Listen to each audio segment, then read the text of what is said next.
ഈശോ യോന എന്ന ഇടയനോടൊപ്പം എസ്തറലോൺ സമതലത്തിൽ.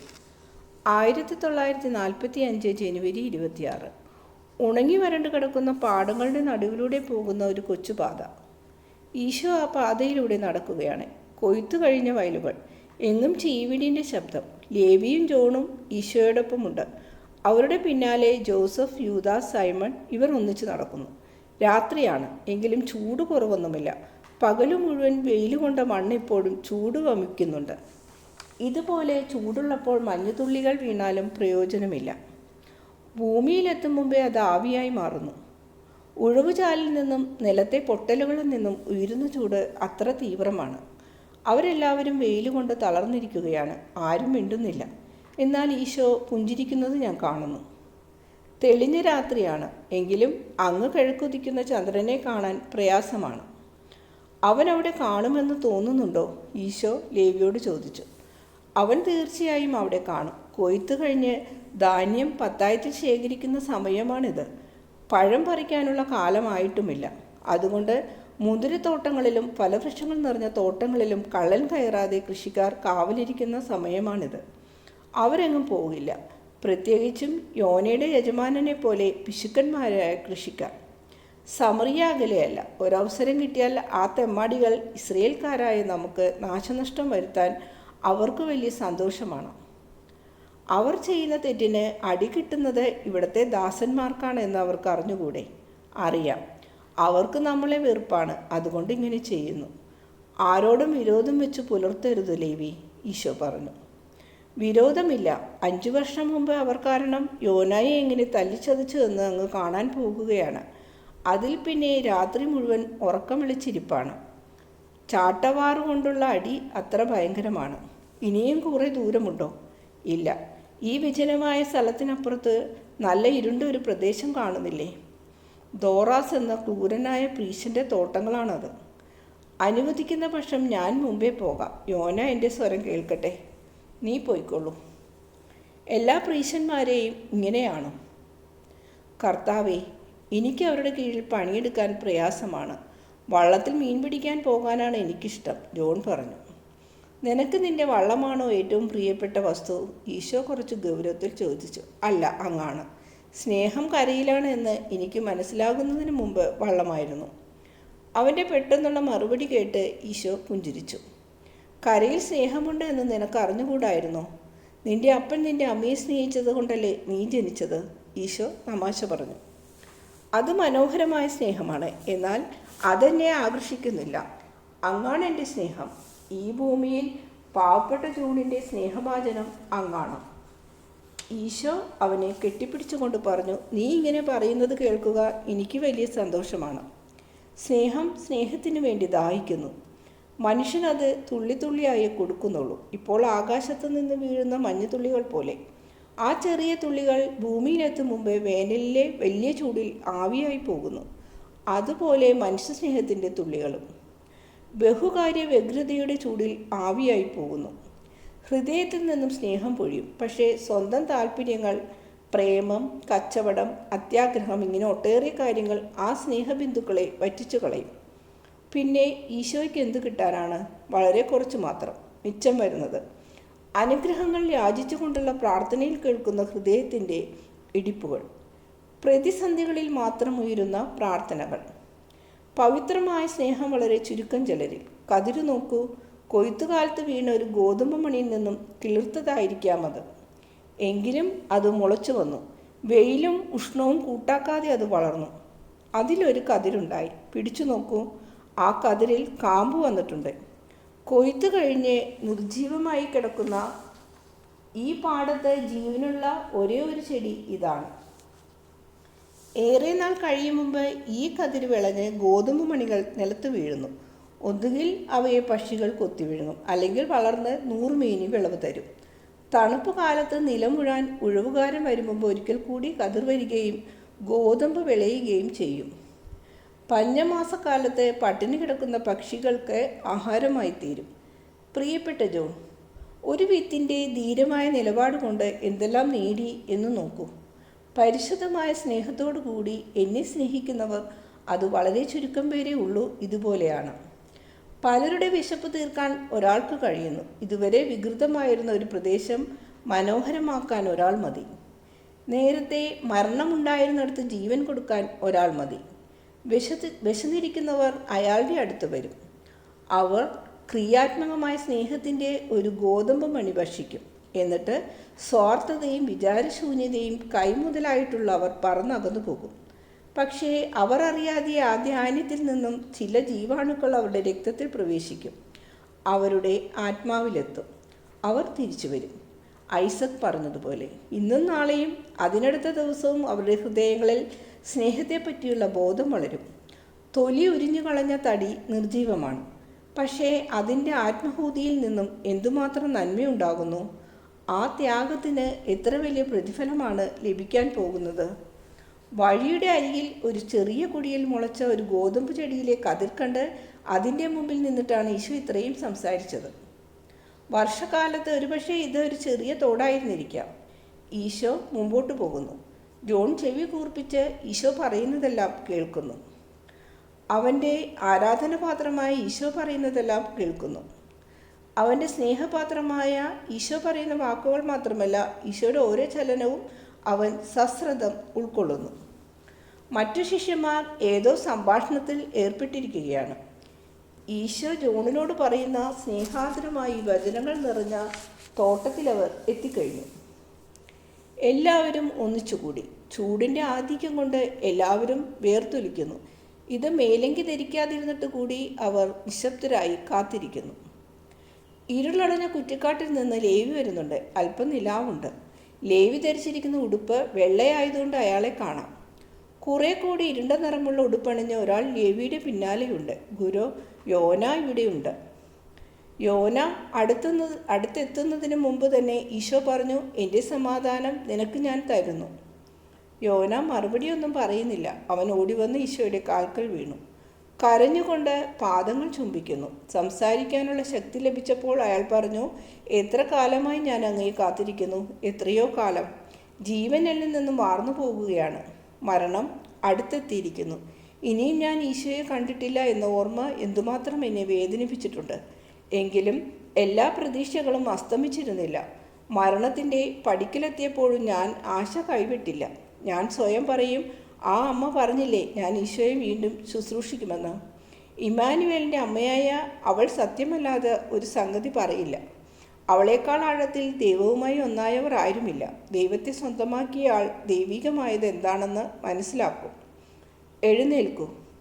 അമ്മ നിന്നെ അനുഗ്രഹിക്കുന്നു. സ്നേഹാന്വേഷണങ്ങൾ അറിയിക്കുന്നു. നീ അവളുടെ അടുത്തായിരുന്നു, ഇപ്പോഴും അടുത്ത് തന്നെ. അവൾ നസ്രസിലാണ് താമസിക്കുന്നത്. അങ്ങ് നസ്രസിലോ? അമ്മയും. ഇത് നേരത്തെ അറിഞ്ഞിരുന്നെങ്കിൽ തണുപ്പുകാലത്തെ രാത്രികളിൽ വയലുകൾ വിശ്രമം കൊള്ളുമ്പോൾ കള്ളന്മാർക്ക് കൃഷിക്കാരെ ഉപദ്രവിക്കാനുള്ള അവസരം കുറവാണ്. അപ്പോൾ ഞാൻ നസ്രസിൽ ഓടിയെത്തുമായിരുന്നു. അങ്ങയുടെ പാദങ്ങൾ ചുംബിക്കുമായിരുന്നു. അരക്കിട്ടുറപ്പിച്ച വിശ്വാസവുമായി മടങ്ങി വരുമായിരുന്നു. പ്രഭോ, അങ്ങ് എന്തുകൊണ്ടാണ് സ്വയം വെളിപ്പെടുത്താതിരുന്നത്? അന്ന് അതിന് കാലമായിരുന്നില്ല, ഇപ്പോൾ കാലമായി. ക്ഷമയോടെ കാത്തിരിക്കാൻ നാം പഠിക്കണം. തണുപ്പ് കാലത്ത് വയലുകൾ വിശ്രമിക്കുകയാണെന്ന് നീ പറഞ്ഞില്ലേ? എങ്കിലും വിത കഴിഞ്ഞ് വയലുകളാണല്ലോ അവ. ഞാൻ വിത കഴിഞ്ഞ മണ്ണിൽ പുതഞ്ഞു കിടക്കുന്ന ഒരു ഗോതമ്പ് മണി പോലെ ആയിരുന്നു. വിതയുടെ സമയത്താണ് നീ എന്നെ കണ്ടത്. പിന്നെ എന്നെ ആരും കണ്ടില്ല. ആവശ്യം വേണ്ട നിശബ്ദതയിൽ ഒരു ശവകുടീരത്തിൽ എന്ന പോലെ ഞാൻ കഴിഞ്ഞു. അതുകൊണ്ടാണ് വളർന്ന് കൊയ്ത്തുകാലം വരെ ഞാൻ എത്തിയത്. ഇപ്പോൾ ലോകത്തിൻ്റെ കണ്ണുകൾ എന്നിൽ പതിയുന്നു. എന്നെ ഒരു കൊച്ചു കുഞ്ഞായി കണ്ടവർ വീണ്ടും എന്നെ കാണുന്നു.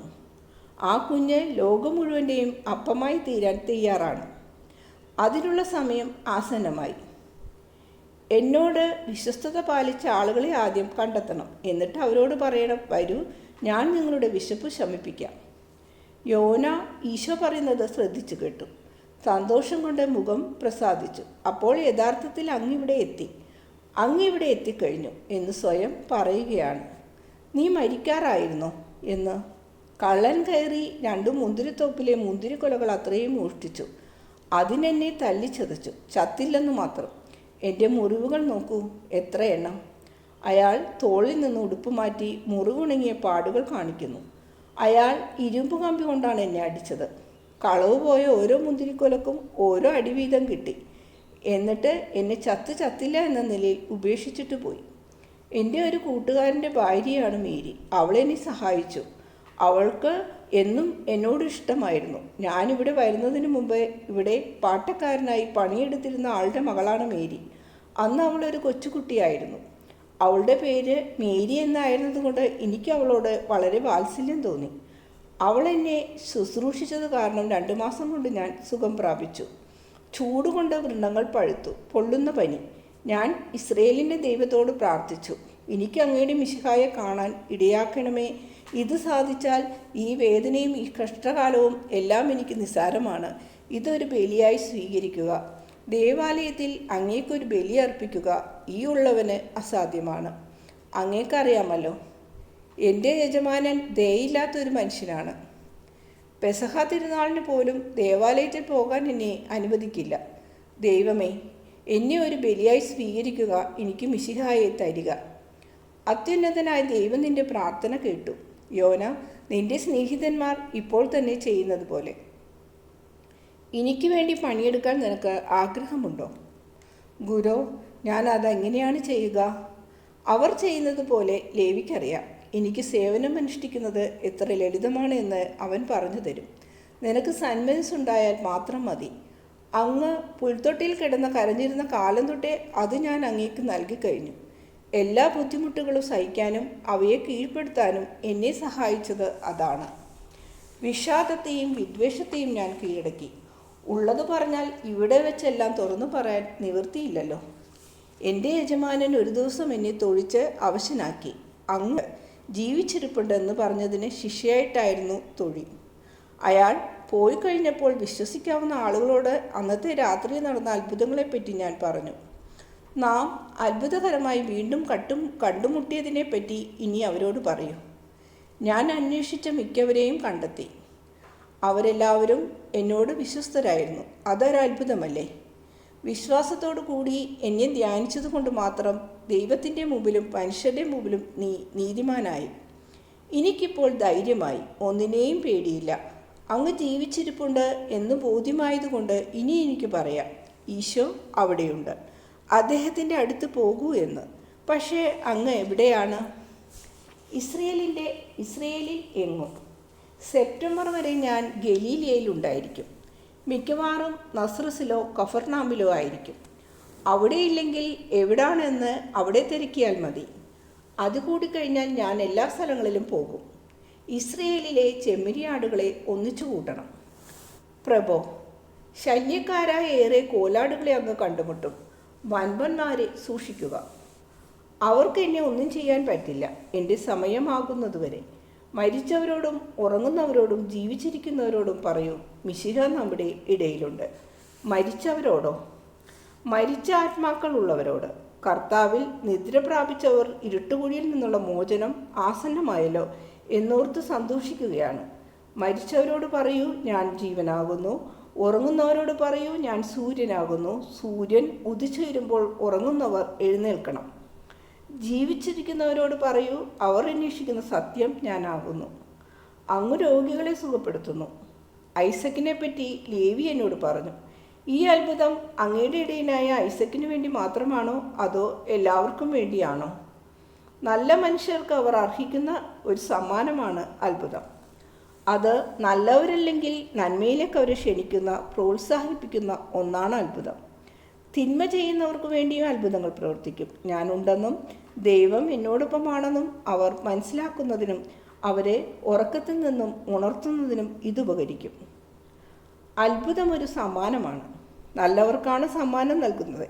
എന്നാൽ കരുണാമയനായ ദൈവം മനുഷ്യൻ്റെ ദുർവാഹമായ ജീവിതഭാരം കാണുന്നു. അത് കുറക്കുന്നതിന് അസാധാരണമായ സംഭവങ്ങൾ വേണ്ടിവരും. അപ്പോൾ ദൈവം അത്ഭുതങ്ങളും പ്രവർത്തിക്കുന്നു. ഞാൻ നിങ്ങൾക്ക് വേണ്ടി ചെയ്യാവുന്നതെല്ലാം ചെയ്തു, ഫലമുണ്ടായില്ല. ഞാൻ ഈ എന്താണ് ചെയ്യേണ്ടത് എന്ന് നിങ്ങൾ പറയൂ. ദൈവത്തിന് പറയാൻ സാധിക്കും. പ്രഭോ, അങ്ങ് എൻ്റെ വീട്ടിലേക്ക് വരുന്നു. തോട്ടത്തിൽ കള്ളൻ കയറില്ല എന്നങ്ങ് പറഞ്ഞാൽ മതി. അങ്ങയെ വീട്ടിൽ വിളിച്ചു കൊണ്ടുപോയി സൽക്കരിക്കണമെന്നുണ്ട്. അങ്ങയെപ്പറ്റി ഞാൻ ചിലരോടെല്ലാം പറഞ്ഞിട്ടുണ്ട്. അവരെ വിളിക്കണം. ഞങ്ങളുടെ യജമാനൻ ഞങ്ങളെ അടിച്ചമർത്തി വെച്ചിരിക്കുകയാണ്. ബലമില്ലാത്ത ചില്ലകളെ പോലെ ഞങ്ങളെ ഒടിച്ചു കളഞ്ഞു. സ്വർഗത്തിൽ നിത്യമായ പ്രതിഫലം കിട്ടും എന്ന പ്രതീക്ഷയെ ഞങ്ങൾക്കുള്ളൂ. നിരാശരായി കഴിയുന്ന ആളുകൾക്ക് അങ്ങയെ കാണാൻ കഴിഞ്ഞാൽ അവർക്ക് പുതിയൊരു ഉന്മേഷം ഉണ്ടാകും. ഞാൻ വരാം. നിന്റെ മുന്തിരിത്തോട്ടത്തിനും ഫലവൃക്ഷങ്ങൾക്കും കുഴപ്പമൊന്നും ഉണ്ടാകില്ല. മാലാഖമാർ അതെല്ലാം കാത്തു സൂക്ഷിച്ചു കൊള്ളുമെന്ന് നിനക്ക് വിശ്വാസമുണ്ടോ? പ്രഭോ, അങ്ങയുടെ സ്വർഗീയ ദൂതന്മാരെ ഞാൻ നേരിട്ട് കണ്ടതാണല്ലോ. എനിക്ക് നല്ല വിശ്വാസമാണ്. ഞാൻ അങ്ങയോടൊപ്പം വരാം. യാതൊരു ആപത്തിനെയും ഭയമില്ല. മാലാഖമാരുടെ ചിറകടിയേൽക്കുകയും അവരുടെ സ്വരം ശ്രവിക്കുകയും ചെയ്യുന്ന വൃക്ഷങ്ങളെയും മുന്തിരിത്തോട്ടങ്ങളെയും അനുഗ്രഹിക്കപ്പെട്ടവയാണ്. അങ്ങയുടെ പാദസ്പർശനമേറ്റ ഈ മണ്ണ് പൗത്രീകരിക്കപ്പെട്ടു. കർത്താവായ ഈശോയെ, വരൂ. വൃക്ഷങ്ങളെ, മുന്തിരിവള്ളികളെ, നിങ്ങൾ ചെവി കൂർപ്പിക്കുവിൻ. മൺതരികളെ ശ്രദ്ധിച്ചു കേൾക്കുവിൻ. എൻ്റെ സമാധാനത്തിനു വേണ്ടി ഞാൻ അവരോട് പറഞ്ഞ അങ്ങയുടെ നാമം വീണ്ടും അങ്ങയോട് പറഞ്ഞു കൊള്ളട്ടെ. ഈശോ ഇവിടെയുണ്ട്, കേൾക്കുവിൻ. ജീവരസം നിങ്ങളുടെ ശിഖരങ്ങളിലൂടെയും മുന്തിരിച്ചില്ലകളിലൂടെയും ശക്തമായി പ്രസരിക്കട്ടെ, പ്രവഹിക്കട്ടെ. മിശിഹ ഇതാ നമ്മളോടൊപ്പം ഇവിടെയുണ്ട്. ഈ വാക്കോടുകൂടി ദർശനം അവസാനിക്കുന്നു.